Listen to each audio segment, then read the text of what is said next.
Fuck it. Fuck it. Fuck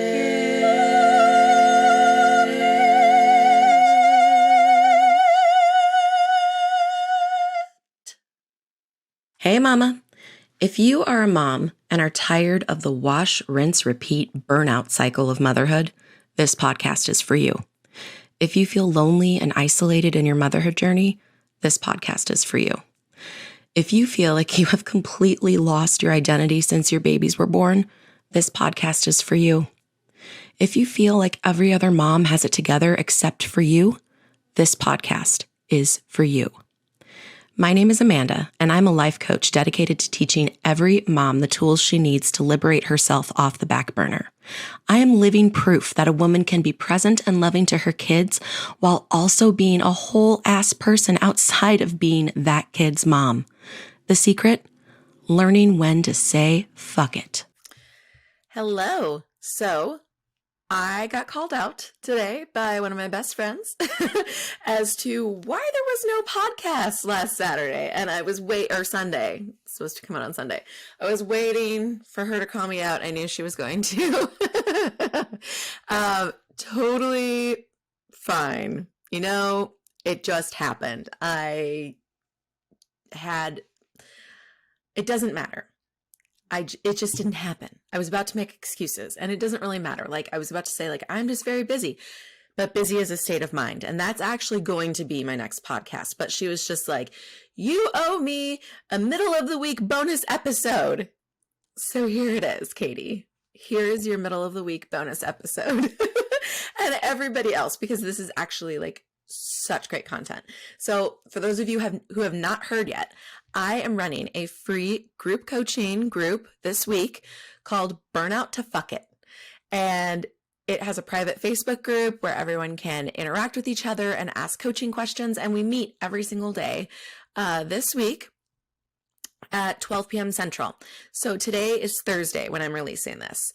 Most of you probably won't hear it until Friday, which isn't a problem because you still have the chance to join Friday's Zoom chat, okay? And you also have a chance to join Saturday morning's Zoom chat because on Tuesday, I was dying of a stomach bug from hell and I canceled my workday. So the session that was supposed to be Tuesday, we're rescheduling it for Saturday morning at 10 a.m. Central. So there's still plenty of time. So this video that I am using for this podcast is something that I recorded for the group. And it's just so good. And I was rewatching it because I'm always like evaluating so that I can become better and better at my craft. And so I was like sitting and rewatching videos of the group from this week and evaluating myself. And I was like, damn, this is fire. This one was good. I mean, they're all good, but I really love this one. So I was like, this is actually a perfect one for the podcast. So I'm going to plop it on here. I'm just going to cut and paste and wham, bam, thank you, ma'am. So there are going to be like some date references in here that don't really make sense because I'm talking about how it's Wednesday and it's not Wednesday. And now you have 3 days to join the challenge and you don't, you have like 2 days, but still everything in here is so good. And it's stuff that I have wanted to bring onto the podcast for a while anyways. So I hope you enjoy it. And there will be a podcast for this Sunday, Easter Sunday, okay? I pinky promise. I love you guys. Come join the group if you haven't yet. And yeah, come get your brains like completely unfucked because I'm so serious when I say life coaching is the key to life, in my opinion. I know everyone has a different opinion on like what is the key to life. This is my opinion because it's my lived experience. It changed my life, forever changed my life. And I can be okay, emotionally okay in any circumstance. And if you aren't able to say the same, if you are still dependent on your circumstances going a certain way in order for you to feel okay, and you would like to stop living that way, sign up for a consult because I can help you. You don't have to live that way anymore. There's a different way, and it is so freeing and liberating. And I want this feeling of liberation and freedom and contentment and joy for every single person. Schedule your consultation. You won't regret it. Worst case scenario is everything stays the same, and you already know how to do this shitty life the way that you're doing it right now, right? What's the worst that could happen? That it stays the same. You have nothing to lose and everything to gain. Love you guys.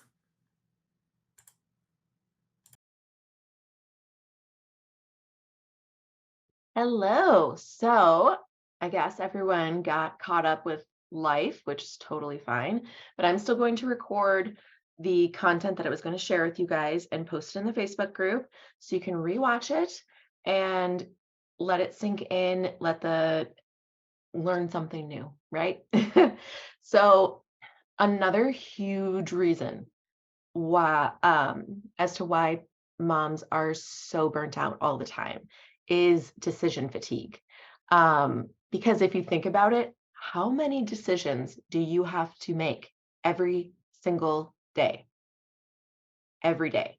And not just for yourself. It's for your partner, it's for the dog, it's for the cat, it's for all of your kids, however many you may have. It's for work decisions. It's, all the extracurricular activity decisions. It's overwhelming how many decisions that we have to make in a single day. Research shows that the average person makes about 35,000 decisions a day. But we have to be blowing that out of the water because of all of those reasons that I just said. I'm willing to bet that we make like 35,000 decisions before our morning poop. Like, it's just insane, the shit that gets piled on our plate, right? And so, and our brains literally aren't like, they don't do well. They just aren't wired to make so many choices all at once. And choice overload also goes into this too. So the human brain does best with about 3 to 5 decisions. Any less, and you're going to feel like you were kind of forced. You didn't really have many choices to choose from. So it doesn't really feel like you made a choice. But if it's more than 5, your brain tends to get overwhelmed.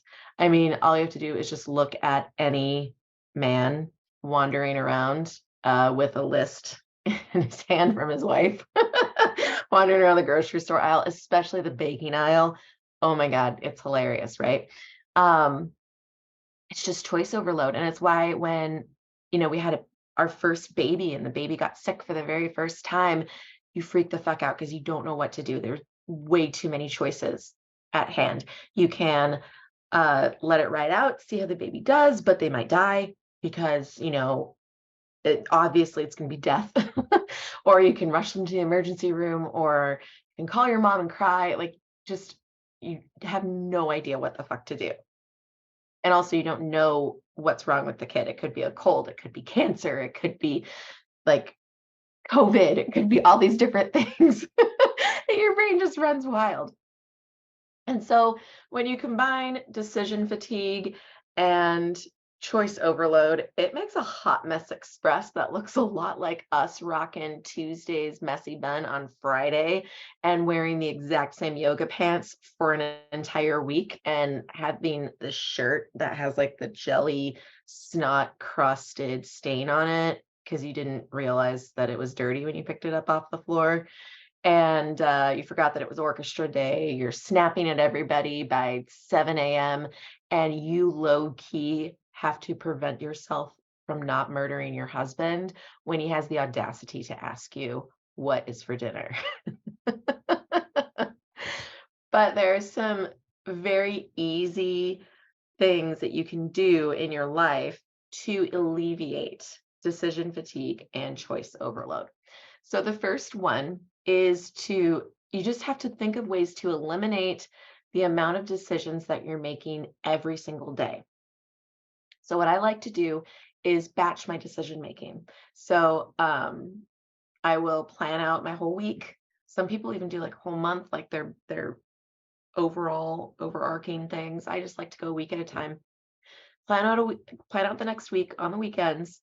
And make the decision about what we're eating for dinner so that that decision's done.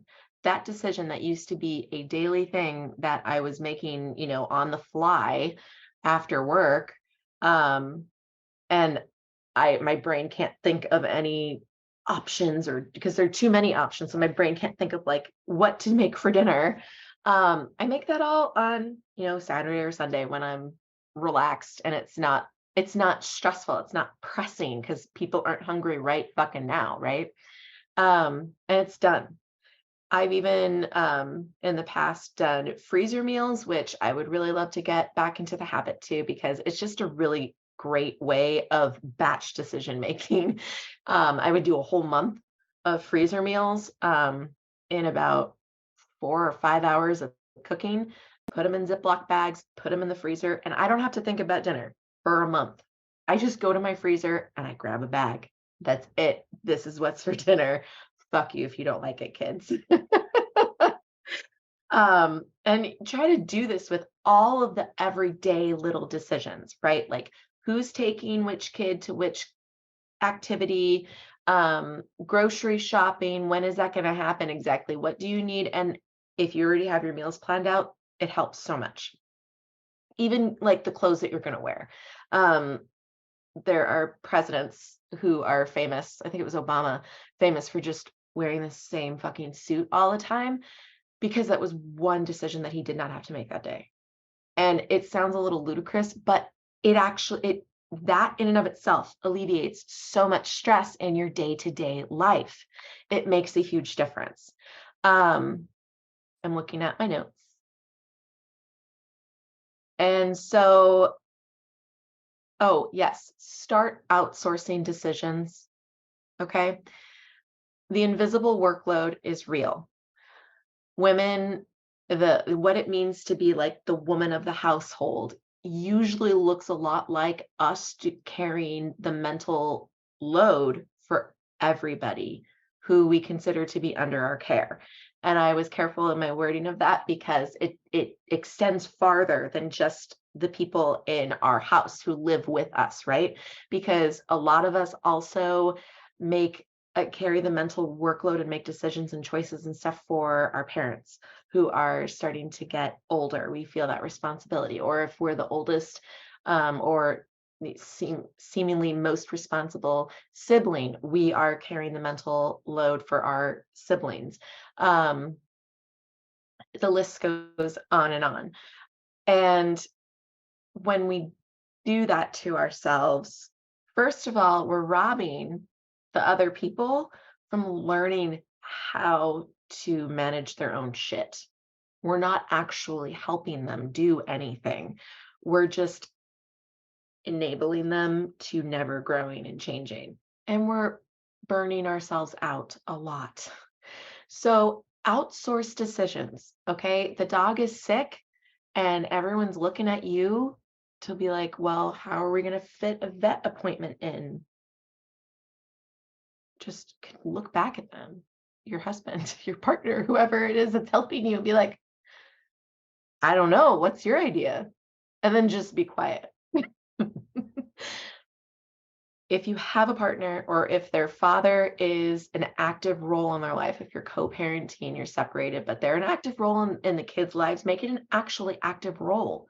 Okay. You don't have to be the only one who is, staying on top of sports and dance and, stuff, registrations and all of the rehearsals and how are we going to get there. And like all of that doesn't actually have to be all on you.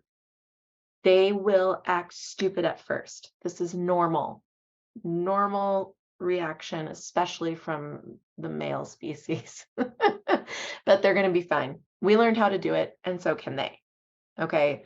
Men like to come back at us with the whole like, well, women are just so much more naturally better at this. They're just naturally better at emotions, and they're just naturally better at organizing and, cooking and just all that stuff. Fuck you. No, I didn't come out of the womb like this. I cried a lot as I learned through trial and error how to do this and how to stay on top of all of this stuff, right? They can do it too. And also make your kids responsible for as many of their choices as they can. So an example of this is I don't make lunches for my kids anymore, including the kindergartner. Okay. I have trained all of them on, the basics of making a fucking sandwich and throwing snacks from the pantry in there and a fruit from the fridge. They know how to do it. And I'm like, look, the decision on whether you're going to have hot lunch or cold lunch is 100% on you going forward. If you don't like the pizza calzone and you find out that that's what's going to be for lunch tomorrow, then you, dear sweet child that I love so much, are going to have to make your own fucking lunch, preferably the night before because y'all don't wake up in the morning. But it's on you, okay? And when they're flailing around in the morning, losing their shit because they forgot to pack a lunch again, but it's time to go, I don't give in at all. We're still getting in the car. We're still going right now. So sorry. You are going to have to suffer through the pizza calzone or starve. But again, your choice, child. You do have a choice. One of my best friends has coined the phrase, your lack of planning will not become my emergency. I use it all the time now. I love it. I love her so much. But when you're sitting down and you're planning your week out or your next day out, however you want to handle it, plan your me time first. Because if you don't, you will continue in the habit of bending yourself around everything else that comes up. And that's why we're here, to change habits like that, because we don't want to feel tired anymore. We don't want to feel held to everyone else's expectations. We don't want to just exist anymore, right? That's why you signed up for this. That's why we're here. So, to start getting yourself out of the habit of bending around everybody else, plan your me time first. You get to have me time every single day. You don't have to hide away in the bathroom. You don't have to earn it. You just do it because you're a human and you need that. You don't have to explain why you need it. You don't have to sit down with your partner and be like, look, I'm really stressed out and all of these reasons, no. You just are going to take it. Okay. Plan it out. That means for the rest of this week, today's Wednesday. Yes. So for Thursday, Friday, Saturday, y'all are going to write in your planners for the Burnout to Fuck It Zoom. So you can catch it live. You can be here with me in this energy, in this prioritizing yourself and, oh God, what is the word? Abundance. That was the word I'm looking for. This abundance mentality and this energy. And you can get coaching like immediately one-on-one right here. Not one, like I will talk to you individually is what I mean. And you're doing that for yourself. It doesn't matter if you haven't shown up to any of them yet. Don't let your perfectionist brain take you rob you of the option to like be here for 3 more days. There's still 3 more days. Okay. It's fine. There's no right way to do this. There's no wrong way to do this. Just show up for yourself. Okay. If you didn't do that today yet, it's not over. The day is not over. What small thing can you do just for you today? Wednesday, April 5th. And then for tomorrow and Friday and Saturday, intentionally set it out in your calendar. Block out that time and be ruthless in protecting that time. Because once you determine that you are going to make yourself a priority and you are going to take care of yourself, you have to be ruthless in protecting that. So I'm going to share one more fascinating fact with you. there was a research done by the Journal of Consumer Research. They did a study on the verbiage used in the verbiage used and how it affected the result someone wanted when they were trying to achieve a goal. So, most of us will decline someone asking us for something by saying, "Oh, I can't," right? We're just like, I would love to do that thing that I actually don't want to do, but I can't. But they split participants into 3 different groups. And the first group was told to use the language, I can't miss my workouts. So if they were all had the goal of working out more consistently. And so the first group was told to say, I can't. The second group said, I will not miss my workouts. And the third group said, I don't miss my workouts. The first group, the I can't group, only 10% in that group achieved their goal of working out more consistently. And then the I will not miss my workouts group, 30% of them achieved their goal of working out more consistently. But 80% of the people in the group who said, I don't miss my workouts, achieved their goal. It's such a small shift, right? It seems almost insignificant, but it's in the numbers. It's right there. It makes a huge difference because your thoughts are driving your feelings, which create your actions, which create your results. It all starts with your thoughts. And the group who was saying, I can't, they're not fully committed to them first. They're only like, they're faking it. They're actually committed to people pleasing, and they're hoping that the other person is going to let them off the hook. But if that other person comes back and challenges it at all, they give in. The group that said, I will not miss my workouts, they're only partially committed to themselves. They're still partially committed to people pleasing. And so again, they get any resistance, they cave. But the ones who say, I don't, like, I just don't do that, right? It's the same if you're not a smoker. You're like, I don't smoke, period, end of story. You don't. I don't drink. I don't stay out later than 11 p.m. I just don't do these things because it's just not who I am. That is what I want for each and every one of you. I don't miss my me time. I don't put myself on the back burner. I don't.